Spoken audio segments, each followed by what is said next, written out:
Hello નમસ્કાર મિત્રો, આપ સૌનું સ્વાગત છે અમારી ચેનલ પર। આજે અમે ગામ બલેઠીમાં હાજર છીએ, જ્યાં એક નિરાધાર પરિવાર માટે નવું ઘર બનાવવાનું કામ ચાલી રહ્યું છે। આ પરિવાર પાસે પોતાનું પાકું ઘર નહોતું, જેથી જનમિત્ર ફાઉન્ડેશન અને ગામના સેવાભાવી લોકોના સહયોગથી આ સુંદર કાર્ય શરૂ કરવામાં આવ્યું છે। આજે અમે તમને અહીંની સંપૂર્ણ સ્થિતિ બતાવીશું અને કામ કેટલું આગળ વધ્યું છે તે પણ જાણીશું। મિત્રો, તમે જોઈ શકો છો કે દિવાલોનું સણતર કામ ચાલી રહ્યું છે। દરેક વ્યક્તિ પોતાની રીતે યોગદાન આપી રહ્યો છે। કોઈ સામગ્રી આપે છે તો કોઈ આર્થિક સહયોગ કરે છે। આવા સેવા કાર્ય સમાજ માટે ખૂબ જ જરૂરી છે, કારણ કે જ્યારે આપણે કોઈ જરૂરિયાતમંદ પરિવારની મદદ કરીએ છીએ, ત્યારે માત્ર ઘર નહીં પરંતુ તેમના ભવિષ્યનું નિર્માણ પણ કરીએ છીએ। થોડુંક ઊંચી આપ, ઊંચી પહેલા કઈ વાંધો નહીં। હા, અમને લીધી છે તો શું કરું? ધીમું ધીમું અલા ઉપર આપને પહેલા।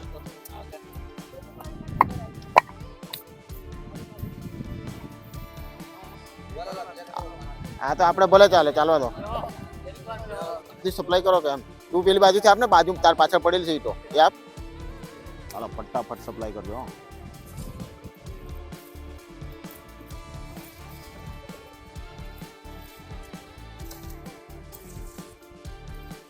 શ્રી કૃષ્ણ મિત્રો, આપ સૌનું ફરી એકવાર સ્વાગત છે અમારા નવા વ્લોગમાં। આજે આપણે પહોંચી ગયા છે ગામ બલેઠી, જ્યાં જનમિત્ર ફાઉન્ડેશન દ્વારા બની રહેલા નવા મકાનનો ચોથો દિવસ છે। ગયા દિવસોમાં ખાતમુહૂર્ત શરૂઆતના કામ પૂર્ણ થયા હતા, અને આજે આપણે જોઈશું કે ઘરના કામમાં કેટલી પ્રગતિ થઈ છે। ચાલો તમને બતાવીએ આ દિવસ કામની અપડેટ, સેવાની સુંદર ઝલક। હાલો, માલ માટે લાઈનમાં આવી જાવ। ઈટ મિત્રો, તમે જોઈ શકો છો કે ઘરનું કામ ઝડપથી આગળ વધી રહ્યું છે। સૌના સહયોગ અને આશીર્વાદથી એક પરિવારનું પોતાનું ઘર બનવાનું સપનું સાકાર। થોડા લાઈનમાં આવી જાઓ અવિનાશ। હા,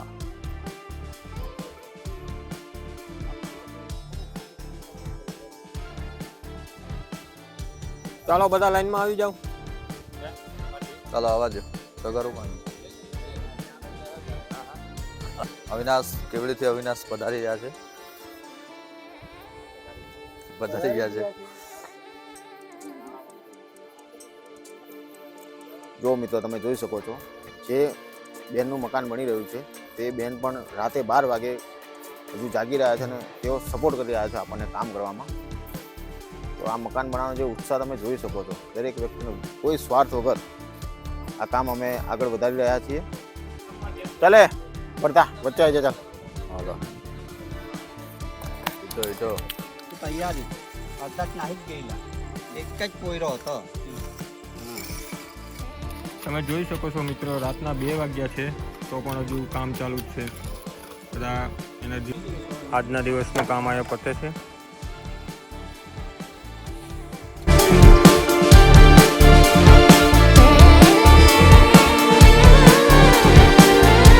એક નાનો સહયોગ પણ કોઈના જીવનમાં મોટો બદલાવ લાવી શકે છે। આજે અહીં ઘણા યુવાનો અને ગામના લોકો મળીને માનવતાનું ઉત્તમ ઉદાહરણ આપી રહ્યા છે।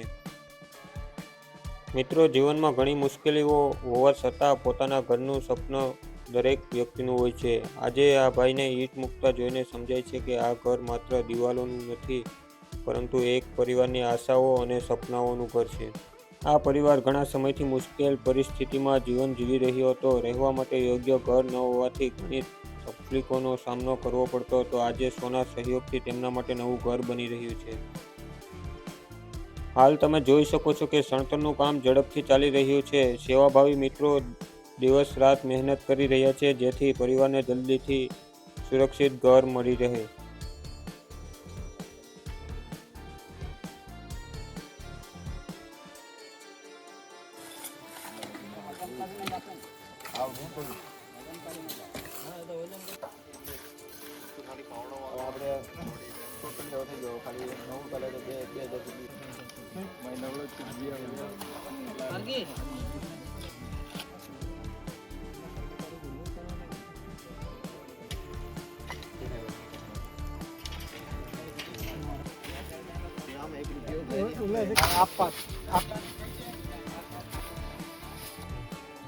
પાસે પાસે બધું ધ્યાન રાખવું એમ, કોણ શું કરતો છે બોલું કઈ નહીં।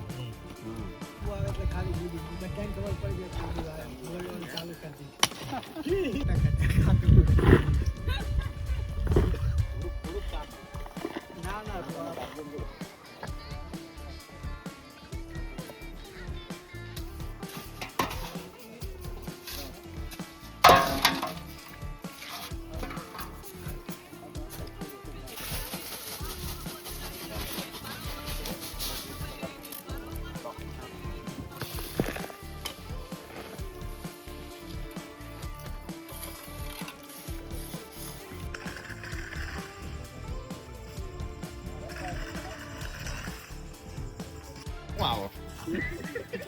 800 કરોડ વસ્તીમાં તમે નીચેના બાલ ગોળા નહીં કરો. ના તને નહીં કહેતો, આ તો એક વાત કરું દુનિયાની વાત કરું એમ, તને થોડું કહેવાય.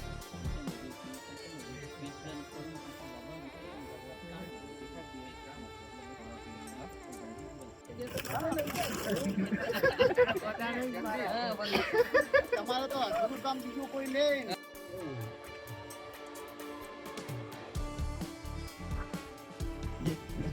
એવું તો કાચ ના ખુલવા દે હટિયાને કહો.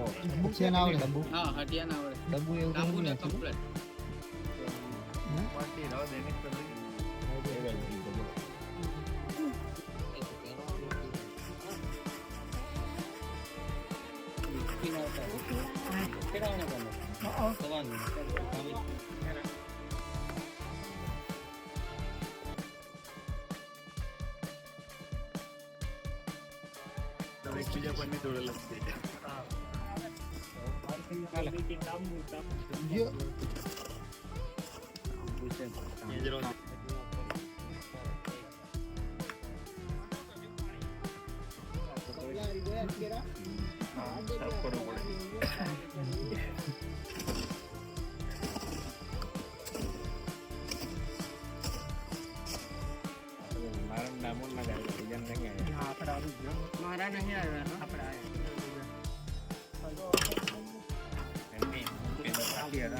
આજે અમારા માટે ખૂબ જ આનંદની વાત છે કે બિંદાસ આહિર ગ્રુપના મિત્રો આ સેવા કાર્યની મુલાકાત લેવા માટે અહીં આવ્યા છે. હું તમામ મિત્રોનું હાર્દિક સ્વાગત કરું છું.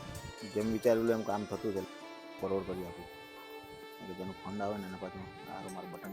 તમે જોઈ શકો છો કે બિંદાસ આહિર ગ્રુપના સભ્યો અહીં નિરાધાર પરિવાર માટે બની રહેલા ઘરની મુલાકાત લઈ રહ્યા છે.